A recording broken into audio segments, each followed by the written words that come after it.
السلام علیکم ورحمۃ اللہ وبرکاتہ۔ الحمد للہ رب العالمین والصلاة والسلام علی رسولہ الکریم وعلی آلہ وصحبہ ومن سار علی نہجہ الی یوم الدین وسلم تسلیما کثیرا، اما بعد۔ ہم نے سابقہ درس میں سورۃ نوح کی آخری آیات لی تھی۔ آج انشاءاللہ اللہ کے فضل توفیق سے اس کے بعد والی، اس سے پہلے والی سورت، بلکہ سورۃ المعارج، اس کو شروع کرتے ہیں۔ اعوذ باللہ من الشیطان الرجیم، بسم اللہ الرحمن الرحیم۔ سأل سائل بعذاب واقع للكافرین لیس له دافع من اللہ ذی المعارج تعرج الملائكة والروح إليه في يوم كان مقداره 50,000 سنة فاصبر صبرا جميلا إنهم يرونه بعيدا ونراه قريبا۔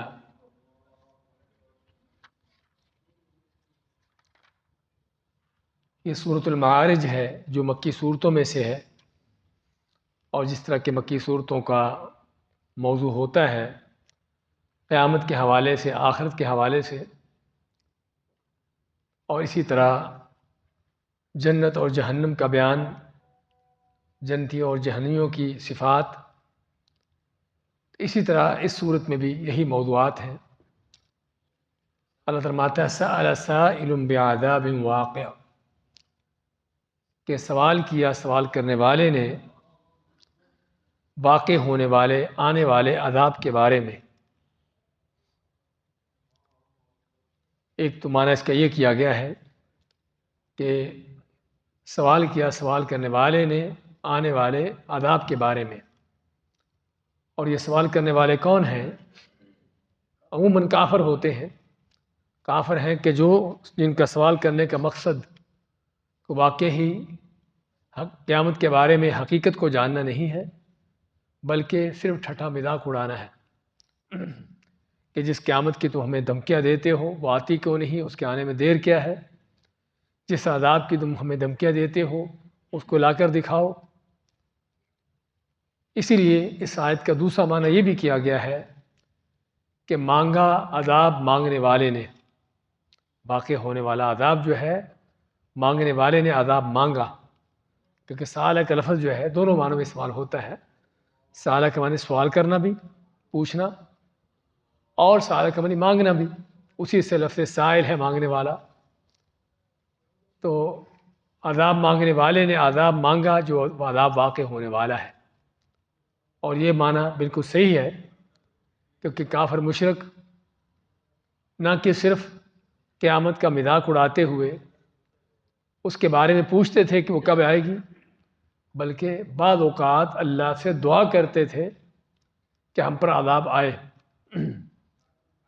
نضر بن حارث اور بعض اس طرح کے کافروں کے بارے میں آتا ہے کہ انہوں نے کہا، جس طرح کہ سورۃ انفال میں ہے، اللہ تعالیٰ فرماتا ہے ان کے بارے میں وَإِذْ قَالُوا اللَّهُمَّ إِنْ كَانَ هَذَا هُوَ الْحَقَّ مِنْ عِنْدِكَ فَأَمْطِرْ عَلَيْنَا حِجَارَةً مِنَ السَّمَاءِ أَوْ ائْتِنَا بِعَذَابٍ أَلِيمٍ۔ کہ کافر کیا کہتے کہ اللہ اگر تیری طرف سے یہ آپ کی دعوت، یہ محمد صلی اللہ علیہ وسلم یہ دین سچا ہے، پھر یہ نہیں کہا کہ ہمیں ہدایت دے دے۔ کیا کہتے ہیں؟ یا تو ہم پر پتھروں کی بارش برسا، ہم پر پتھر برسا آسمان سے، یا پھر ہم پر دردناک عذاب بھیج۔ یہ ہے کسی قوم کی بدبختی کی انتہا، کہ چہ جائے کہ یہ دعا کرتے کہ اگر یہ آپ صلی اللہ علیہ وسلم جو لائے ہیں حق، سچا دین ہے، دین حق ہے، تو ہمیں اس کی ہدایت دے دے۔ اس کی بجائے کیا کہتے ہیں کہ اگر یہ سچا دین ہے تو یا تو ہم پر پتھر برسا یا پھر ہم پر دردناک عذاب بھیج۔ اور اس کے پیچھے بھی ان کی سازش تھی، ان کا یہ کہنا جو ہے ایسے نہ تھا، اس کے پیچھے بھی سازش تھی۔ سازش کیا سازش ہو سکتی ہے؟ تو بتا سکتے ہیں کیا سازش ہو سکتی ہے؟ ان کا یہ کہنا کہ ہم پر پتھر برسا یا دردناک عذاب بھیج اگر آپ کا دین سچا ہے تو۔ ہاں، آپ صلی اللہ علیہ وسلم کو لوگوں کے ہاں جھوٹا ثابت کرنے کے لیے. جس طرح ہم جس شخص کو سمجھتے ہیں کہ بالکل جھوٹا ہے، بالکل غلط ہے، تو پھر ہم کہتے ہیں کہ اگر یہ واقعی تو سچا ہے تو پھر ہم پر عذاب نازل ہو، ہم پر مار پڑے. یعنی سننے والوں کو یہ تاثر دینا ہوتا ہے کہ کس قدر جھوٹا آدمی ہے. ایسے ہی ان کافروں بدماشوں کی بھی یہ سازش تھی آپ صلی اللہ علیہ وسلم کے خلاف کہ آپ کو آپ کی دعوت کو ٹھکرانے کے لیے اور آپ کو عوام الناس کے ہاں، عام لوگوں کے ہاں بالکل جھوٹا ثابت کرنے کے لیے کہ آپ بالکل جھوٹے، نعوذ باللہ، اگر آپ سچے ہیں تو پھر ہم پر عذاب آئے. تو یہ معنی ہے سأل سائل بعذاب واقع، مانگا مانگنے والے نے وہ عذاب جو واقع ہونے والا ہے، یا سوال کرنے والے نے اس عذاب کے بارے میں کہ جو واقع ہونے والا ہے. اور ان کا یہ سوال کرنا بھی جیسا بتایا ہے، یقولون متی ھذا الوعد ان کنتم صادقین، کہتے کہ یہ عذاب کا وعدہ کب آئے گا، اگر تم سچے ہو تو بتاؤ. اللہ ماتا ہے للکافرین لیس لہ دافع، للکافرین کافروں کے لیے لیس لہ دافع، اس عذاب کو ٹالنے والا، روکنے والا نہیں ہے. آج تو اس عذاب کی ڈیمانڈ کر رہے ہیں کہ آتا کیوں نہیں ہے، ابھی آئے، بلکہ اللہ سے دعائیں کر رہے ہیں کہ ہم پر عذاب آئے. اللہ ماتا کہ جب آ جائے گا نا تو پھر اس کو روکنے والا کوئی نہیں ہوگا، نہ خود روک سکیں گے. اب بعض اوقات آدمی اپنی قوت طاقت کے نشے میں ہوتا ہے، فرعون جیسا، سمجھتا ہے کہ میرے پاس بڑی قوتیں طاقتیں ہیں، میں جو چاہوں کر سکتا ہوں. تو بعض اوقات انسان اس طرح کے طاقت کے نشے میں ہوتا ہے، حتیٰ کہ اللہ کے عذاب کو بھی چیلنج کرتا ہے کہ اگر آتا ہے تو پھر آئے، ہم مقابلہ کر لیں گے. اللہ نے مختلف جگہوں پر فرمایا ہے کہ جب وہ عذاب آ جائے گا تو پھر نہ تو خود اس کو روک سکیں گے، نہ اس سے بچ سکیں گے، اور نہ ہی ان کو بچانے اور چھڑانے والا ہوگا. لیس لہ دافع، کہ جب آ جائے گا وہ عذاب تو کافروں سے پھر پلٹنے والا، رکنے والا نہیں ہے. یعنی کافر کو عذاب ہونا ہی ہونا ہے، عذاب میں اسے جانا ہی جانا ہے. اور اس میں اس بات کا بیان ہے کہ کافر کے لیے کسی طرح کی بخشش کا کوئی رستہ نہیں ہے. سمجھے نا؟ مومن کے لیے، توحید پر چلنے والے کے لیے، اس کے لیے بخشش کے بس بہت رستے ہیں. اللہ تعالیٰ چاہے تو اپنے فضل سے بھی معاف کر دے، بشرطے کہ توحید پر ہو، چاہے تو اپنے نبیوں کی، فرشتوں کی، نیک بندوں کی سفارشوں سے، ان کی شفاعتوں سے ان کو معاف کر دے، ان کا عذاب ختم کر دے. اگر نہیں بھی تو اگر جہنم میں ڈالے بھی جائیں گے، توحید پرست اگر کوئی ہے اپنے کسی بڑے گناہوں کی وجہ سے، تو اگر جہنم میں جانے کا ہوا بھی اس کا، تو وہ بھی ہمیشہ کے لیے نہیں، وہ بھی صرف اپنی سزا پانے کے لیے. لیکن مشرک ہے، کافر ہے، اس کے لیے چھٹکارے کا کوئی رستہ نہیں. بلکہ جس طرح دوسری آیت میں آتا ہے فقد حرم اللہ علیہ الجنہ، اللہ نے مشرک کے اوپر جنت کو حرام کر دیا ہے. تو جس پر جنت کو حرام کر دیا، اس کا ٹھکانہ جہنم بنا دیا، تو اس کے لیے اور کون سی جگہ ہو سکتی ہے؟ اور حقیقت میں یہ چیزیں بڑی ہی ہمارے لیے سبق آموز ہیں. ویسے تو ہر کوئی دعویٰ کرتا ہے ایمان کا، اسلام کا، کہ ہم کافر نہیں ہیں، ہم تو مسلمان ہیں. لیکن بات صرف دعووں کی نہیں ہوتی. بات اللہ تعالیٰ صرف دعووں کو نہیں سنتا، اللہ تعالیٰ حقیقت کو دیکھتا ہے کہ کلمہ پڑھ کے اسلام کا دعوے کرنے والا واقعی کلمے پر چل بھی رہا ہے یا نہیں. زبان سے جو کہتا ہے لا الہ الا اللہ، واقعی کیا اس پر چل رہا ہے یا اس کے برخلاف ہے؟ اور حقیقت حال کہ بہت سے لوگ اس کے برخلاف ہیں، اس کلمے کو پڑھ کے بھی اس کے برخلاف ہے. اس لیے شرک کا معاملہ بڑا خطرناک ہے. تو میں للکافرین لیس لہ دافع، اس کافروں سے اس کو ٹالنے والا، روکنے والا کوئی نہیں.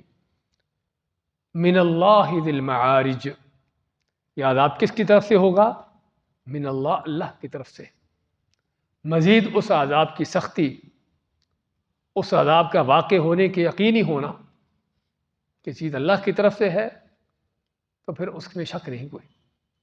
اللہ کی طرف سے، رب کائنات کی طرف سے عذاب ہے تو عذاب کیسا ہوگا؟ یعنی اگر دنیاوی لحاظ سے ہم بعض اوقات چیزوں کو دیکھیں بھی، ایک آدمی نے دوسرے کو سزا دی، ایک آدمی نے، عام آدمی نے دوسرے کو سزا دی. کیا سزا دی ہوگی؟ کو مار پیٹ کر لی ہوگی.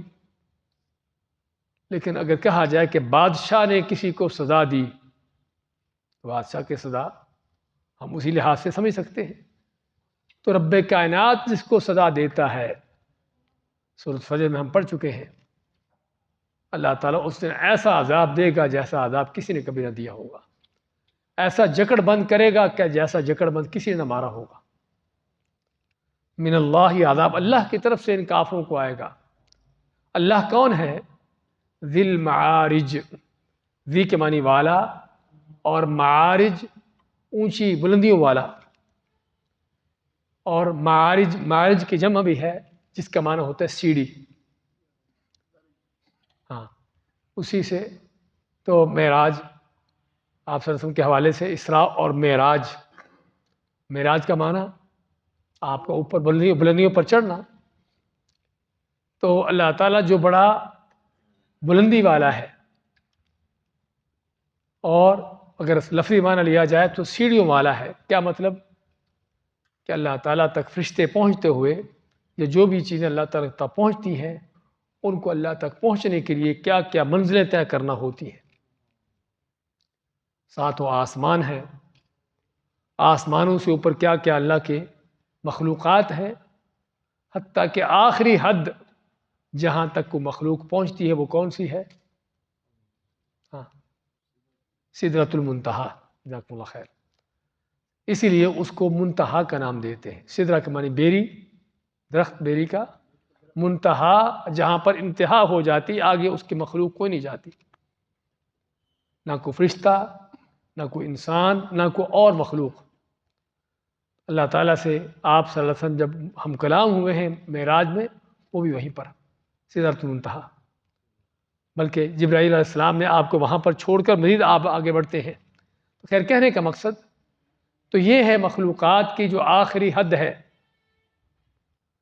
تو اس سدرۃ المنتہا تک پہنچنے کے لیے بھی اللہ کی مخلوقات کو جو اللہ کی طرف چڑھتی ہیں ان کو کیا کیا منزلیں طے کرنا ہوتی ہیں. تو اس لیے فرمایا اللہ تعالیٰ کون ہے؟ ذی المعارج، بڑی بلندیوں والا ہے، بڑی اونچائیوں والا ہے. اور پھر مزید آگے اس کی وضاحت کر دی، تعرج الملائکۃ والروح الیہ فی یوم کان مقدارہ 50,000 سنہ. تعرج چڑھتے ہیں، الملائکۃ فرشتے، والروح اور روح سے مراد کون ہے؟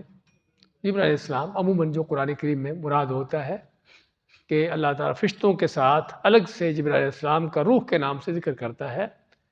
ان کی جو امتیازی حیثیت ہے، ان کا جو مرتبہ اور مقام ہے، اس کے لحاظ سے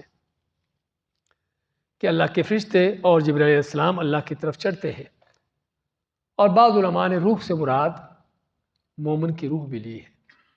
مومن کی روح، کافر کی نہیں، کیونکہ کافر کی روح کے لیے آسمان کا دروازہ بند کر دیا جاتا ہے، اس کو وہیں سے پھینک دیا جاتا ہے. کافر کی، فاسق فاجر کی روح، منافق کی روح، وہ آسمان کی بلندیوں سے ہی پھینک دی جاتی ہے، آسمانوں کے دروازے ان کے لیے بند کر دی جاتے ہیں. لیکن مومن کی روح ہے کہ جس کے لیے آسمان کے دروازے کھلتے ہیں، ساتوں آسمانوں تک اوپر پہنچتی ہے، حتیٰ کہ اللہ تعالیٰ تک پہنچایا جاتا ہے اس روح کو.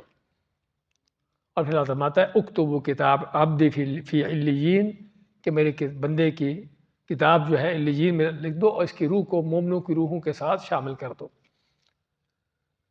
تو بعض علماء نے والروح سے مراد مومنوں کی روح لی ہے، اور دونوں معنی ہی صحیح ہیں. ویسے تو فرشتوں کے ساتھ جب روح کا ذکر آتا ہے تو اس سے مراد جبرائیل علیہ السلام ہی ہوتے ہیں. اب تعرج کے لفظ کے اندر مزید بھی اس بات کی وضاحت ہوگی کہ اللہ تعالیٰ کے ذی المعارج ہونے کا معنی کیا ہے، کہ جو بڑا بلندیوں والا ہے. اور یہ بھائیوں بڑا اہم عقیدے کا ایک پوائنٹ ہے جس کو آج ہم تھوڑا سمجھنا چاہیں گے. ہمارے بعض لوگ کہتے ہیں کہ اللہ تعالیٰ کہاں ہے، یہ سوال کرنا کفر ہے۔ بعض لوگوں کو آپ سنا ہوگا شاید، ان کا کہنا ہے کہ یہ سوال کرنا کہ اللہ کہاں ہے، کہتے ہیں کہ سوال کرنا کیا ہے، کفر ہے۔ اچھا، اگر کفر ہے تو یہ تو سوال نبی کریم صلی اللہ علیہ وسلم نے کیا تھا۔ معاویہ بن حکم السلمی ایک صحابی ہے، ان کے پاس لونڈی تھی، بکریاں چراتی۔ تو ایک دن انہوں نے بکریاں دیکھی تو ایک بکری کم تھی۔ پوچھا بکری کم کیوں ہے، کہاں بکری ہے؟ تو لونڈی نے کہا کہ اس طرح بھیڑیا اٹھا کے لے گیا تھا، کیونکہ اس زمانے میں، آج بھی ویسے ہیں، سعودیہ کے صحرا میں بھیڑیے موجود ہیں۔ تو اس زمانے میں خاص طور پر نہر سویز نہیں تھی، افریقہ کی طرف سے چیتے، شیر بھی اس طرح کے درندے آتے تھے۔ تو اس نے کہا کہ بھیڑیا اس کو اٹھا کر لے گیا۔ اب یہ مالک تھے بکریوں کے، غصہ آیا، تو غصے میں انہوں نے کیا کیا، لونڈی کو تھپڑ لگا دیا۔ اور اسلام میں اگر کوئی اپنے غلام لونڈی کو مارتا ہے تو اس مالک کو سزا دی جاتی ہے، سمجھے نا؟ اب ان کو افسوس ہوا کہ میں لونڈی کو تھپڑ کیوں لگایا، تو لونڈی کو آپ صلی اللہ علیہ وسلم کے پاس لے کر آیا اور کہنے لگا کہ میں اس کو آزاد کرنا چاہتا ہوں، آپ سے پوچھنا چاہتا ہوں اس کو آزاد کرنے کے لیے۔ آزاد کیوں کرنا چاہتا ہے؟ اپنے اس گناہ کا کفارہ دیتے ہوئے۔ تو آپ نے لونڈی سے پوچھا این اللہ، جو آج کہتے ہیں نا کہ اللہ کہاں، یہ کہنا کفر ہے، پوچھنا کفر ہے، نبی کریم صلی اللہ علیہ وسلم اور صحیح مسلم کی حدیث ہے۔ آپ نے لونڈی سے پوچھا کہ اللہ کہاں ہے؟ اس نے کہا فی السماء، اللہ آسمانوں پر ہے۔ اللہ کہاں ہے؟ آسمانوں پر۔ آپ دوسرا سوال کرتے ہیں من انا، کہ میں کون ہوں؟ لونڈی نے کہا کہ آپ اللہ کے رسول ہو۔ آپ ماتے اعتقھا فانھا مؤمنہ، اسے آزاد کر دو کہ یہ مسلمان ہے، مومن ہے۔ صرف ان دو سوالوں پر آپ نے اس کے مسلمان مومن ہونے کا فیصلہ کر دیا، سمجھے نا؟ پہلا سوال آپ نے پوچھا کہ اللہ کہاں ہے، اس نے کہا کہ اللہ آسمانوں پر ہے۔ اس کا معنی کیا ہوا کہ اللہ کے آسمانوں پر ہونے کا یہ عقیدہ، یہی ایمان ہے۔ اور جو یہ عقیدہ نہیں رکھتا،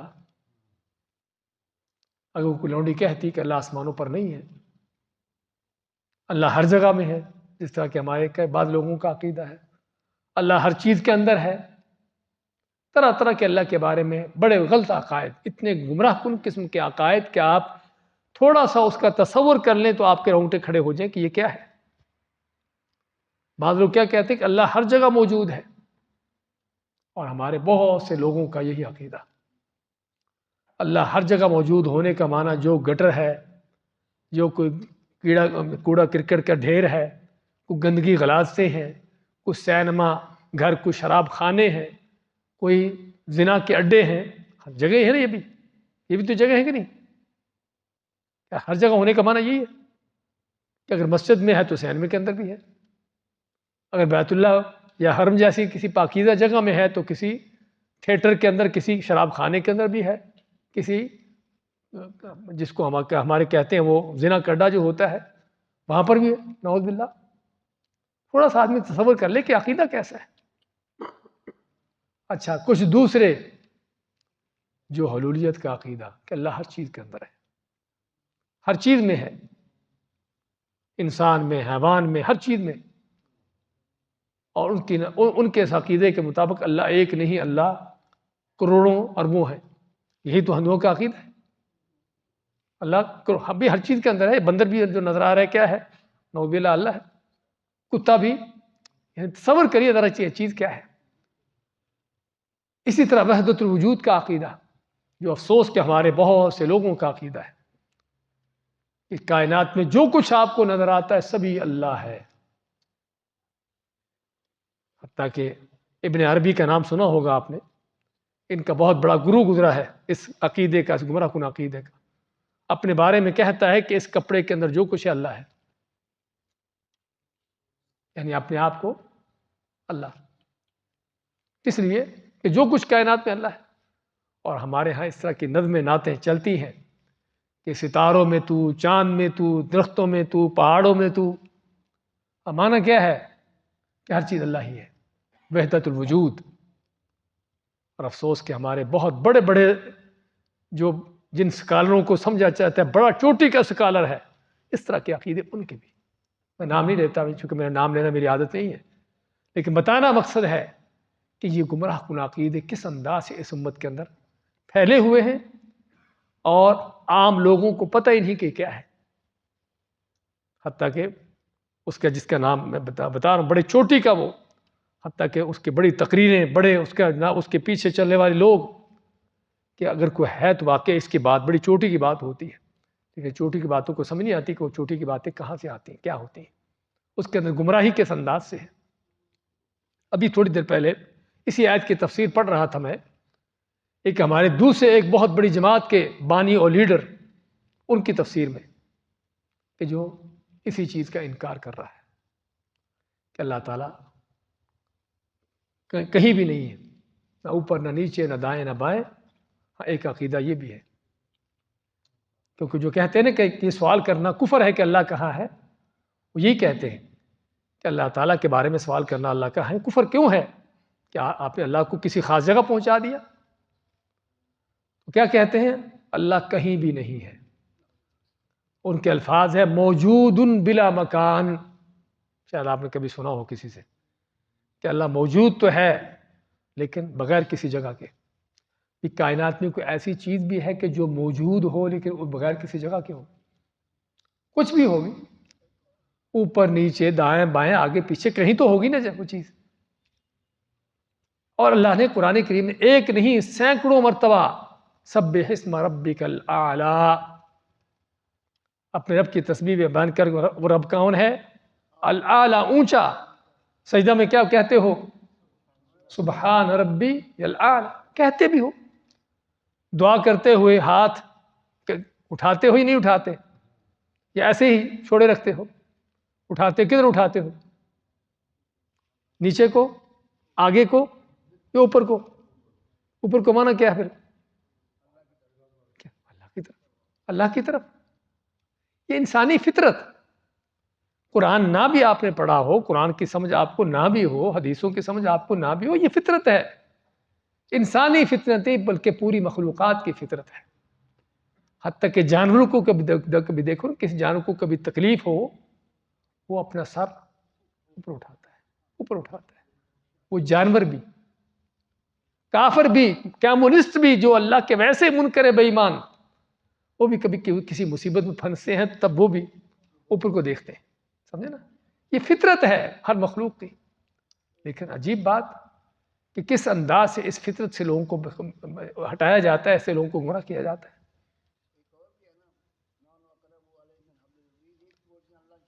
نہیں دیکھیے، اللہ تعالیٰ کا قریب ہونا کس انداز کو اللہ تعالیٰ بہتر جانتا ہے. لیکن اس کا معنی یہ نہیں کہ اللہ تعالیٰ کو ہر چیز میں ڈال دو، ہر چیز کے اندر ڈال دو. اللہ تعالیٰ کے بارے میں ہمارا عقیدہ ہونا چاہیے جس سے اللہ تعالیٰ میں ہے.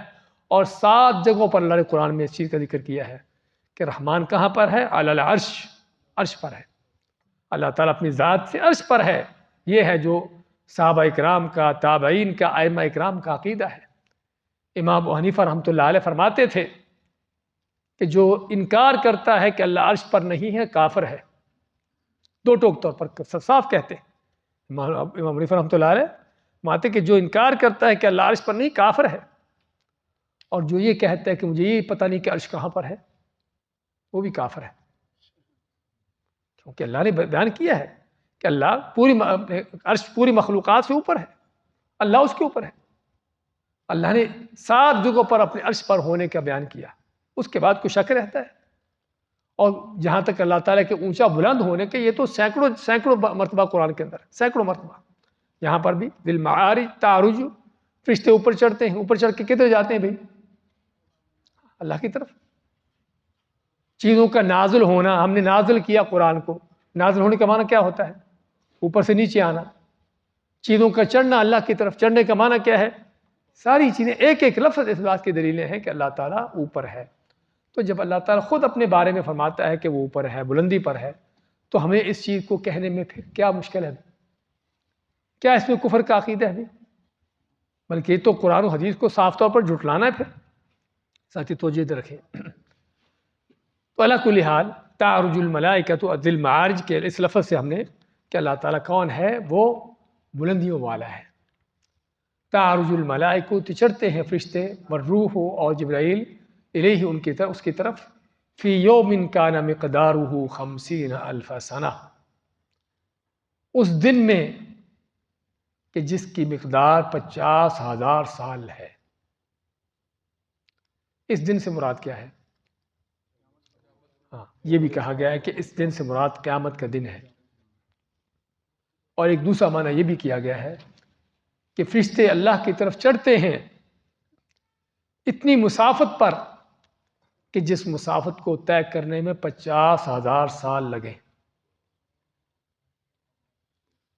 ایک دن جو 50,000 سال کا، کیونکہ ہمارے دن اور ہیں، اللہ کے دن اور ہیں، اللہ کے ہاں دنوں کا معاملہ اور ہے، سمجھے نا؟ تو وہ دن جو 50,000 سال کا دن ہے، اتنے بڑے دن کے اندر فرشتے آسمان پر چڑھتے ہیں، لیکن ان کو چڑھنے میں 50,000 سال نہیں لگتے. وہ پلک جھپکنے میں، آنکھ جھپکنے میں وہ جو ہے آسمان سے زمین پر اور زمین سے آسمان تک پہنچے ہوتے ہیں. سمجھے نا؟ یہ ہے اللہ تعالیٰ کا فرشتوں کو اس انداز سے چلانا. لیکن اللہ ماتا ہے کہ وہ، یعنی کہ ایک معنی جو کیا گیا ہے بتایا کہ فرشتوں کا چڑھنا اللہ کی طرف اتنی مسافت پر جو 50,000 سال. اچھا، 50,000 سال بھی کیا واقعی ہی یہ تعداد مقصود ہے، یا کسی چیز کو بہت زیادہ اس کی مسافت بیان کرنا مقصود ہے؟ علماء فرماتے ہیں کہ 50,000 عربی کے اندر 70,000 50,000 اس طرح کے لفظ جو آتے ہیں نا، وہ کسی چیز کی بہت زیادتی کو بیان کرنے کے لیے. ضروری نہیں کہ وہ اتنی ہی ہو، اس سے کہیں زیادہ ہو سکتی ہے، لیکن اس کی چیز کی بہت زیادہ مقدار کو بیان کرنے کے لیے یہ نمبر میں نے ذکر کیا 70,000 کا 50,000 کا. تو فرماتے ہیں کہ یہاں پر بھی 50,000 اس بہت لمبی مسافت کا بیان کرنے کے لیے. ورنہ آج کی سائنس جو ہم کو بتاتی ہے، آپ کو یاد ہوگا چند دن پہلے ہم نے ذکر کیا تھا کہ اس کائنات کے اندر جو گلیکسیز ہیں، کہکشائیں ہیں، ان کا ایک دوسرے سے فاصلہ کتنا ہے. حتیٰ کہ سائنسدانوں کے ہاں ان فاصلوں کو طے کرنے کے لیے کوئی میٹر شیٹر سارے ختم ہو گئے ان کے. وہ کیا کہتے ہیں؟ نوری سال. نوری سال کا معنی کہ جتنی تیز روشنی ہے، سال بھر میں روشنی جتنا تیز چل کے جہاں تک پہنچ سکتی ہو، وہ کیا ہے؟ ایک نوری سال. اور اس وقت زمین پر کائنات میں جو لوگوں کے ہاں سامنے چیزیں پائی جانے والی ہیں، اس میں سب سے تیز چیز کیا ہے؟ روشنی ہے. اس میں سب تیز چیزیں، اور یہ آپ کے سامنے ہے. آپ کبھی دیکھتے ہو بادل گرجتے ہیں، بادل گرجنے سے پہلے کیا دیکھتے ہیں؟ بجلی چمکتی ہے نا، اور بادل کے گرجنے کی آواز بعد میں آتی ہے. حالانکہ بادل ہمارے بالکل قریب ہوتے ہیں، چند 100 میٹر کے فاصلے پر یہاں پر جہاز بھی اس کے اوپر چلے ہوتے ہیں، ایسے ہے نا. لیکن اس کے باوجود گرج آپ کو آواز آپ کو بعد میں سنائی دیتی ہے، لیکن بجلی پہلے سے دیکھ لیتے ہیں. اس کا معنی کیا ہوا کہ آواز کی رفتار بھی اس بجلی سے، اس روشنی سے کہیں کم ہے. آواز کی رفتار بہت کم ہے، اسی لیے بادل کی گرج بعد میں سنائی دیتی ہے. حالانکہ وہ اصل ایک ہی چیز ہوتی ہے، بادل ٹکراتے ہیں. سائنسی جو تجزیہ ہے وہ کیا ہے؟ بادل ٹکراتے ہیں، ان کے ٹکرانے سے یہ آواز پیدا ہوتی ہے، گرج پیدا ہوتی ہے. ہاں، وہ گرج آپ کو بعد میں سنائی دیتی ہے، لیکن ٹکرانے کی وجہ سے جو بجلی پیدا ہوتی ہے وہ آپ دیکھ لیتے ہیں پہلے. اس لیے اس وقت جو محسوس کائنات ہے اس میں سب سے جو تیز چیز روشنی ہے. تو سال بھر میں روشنی جو فاصلہ طے کر سکتی ہو اس کو کہتے ہیں ایک نوری سال. اور ایک کہکشاں کا دوسری کہکشاؤں سے جو فاصلے ہیں کتنے کتنے ملین نوری سالوں کے ہیں، کتنے کتنے ملین نوری سالوں کے. اس سے مطلب 50,000 پر کچھ بھی نہیں، 50,000 پر کچھ بھی نہ ہو ابھی. تو یہ ہے کائنات کی وسعتیں، اور یہ اللہ تعالیٰ کی قدرتوں کے نظام. تو میں اللہ تعالیٰ نے تعرج الملائکۃ والروح، اور تو اس کی طرف چڑھتے ہیں فرشتے اور جبرائیل اس کی طرف، فی یوم ایسے دن میں کان مقدارہ 50,000 سنہ، کہ جس کی مقدار 50,000 سال ہے، اور قیامت کے حوالے سے بھی، قیامت کے حوالے سے 50,000 سال کا دن اور قیامت کا 50,000 سال کا دن ہونا وہ احادیث سے بھی ثابت ہے۔ صحیح حدیث میں آپ سے فرماتے ہیں کہ قیامت کے دن جو آدمی زکوٰۃ نہ دینے والا ہوگا، اللہ تعالیٰ اس کو اس کے اسی مال سے عذاب دے گا۔ اگر جانوروں کی زکوٰۃ نہیں دی، اونٹ، گائے، بکریاں ہیں، اس کو اللہ تعالیٰ ان سے روندوائے گا 50,000 سال میں، وہ روندتے رہیں گے، اس کو اوپر سے چڑھتے رہیں گے، گزرتے رہیں گے جب تک لوگوں کا فیصلہ نہ ہو جائے۔ اور اگر اس کے پاس سونا چاندی ہے، اس کی زکوٰۃ نہیں دی، تو اس کے بھی تختے بنا کر اس کو داغا جائے گا، اس کی پیٹھ کو، چہرے کو، پہلوؤں کو، اس 50,000 سال کے دن میں جب تک لوگوں کا حساب نہ ہو جائے گا۔ تو اس حدیث میں بھی 50,000 سال کا وہ ذکر آتا ہے کہ قیامت کا دن کتنا بڑا ہے۔ آج میں اسی پر اکتفا کرتے ہیں، دوبارہ دیکھیں آج کی آیتوں کو، ٹائم کافی ہو گیا۔ سأل سائل بعذاب واقع، سوال کیا سوال کرنے والے نے واقع ہونے والے عذاب کے بارے میں، للکافرین، کافروں کے لیے، لیس لہ دافع، اس کو روکنے ٹالنے والا نہیں ہے، من اللہ ذی المعارج، وہ اللہ کی طرف سے ہے جو ذی المعارج بڑی بلندیوں والا ہے، تعرج الملائکۃ والروح الیہ، چڑھتے ہیں اس کی طرف فرشتے اور جبرائیل، فی یوم، ایسے دن میں، کان مقدارہ 50,000 سنہ، کہ جس کی مقدار جو ہے 50,000 سال دن ہے۔ بارک اللہ فیک۔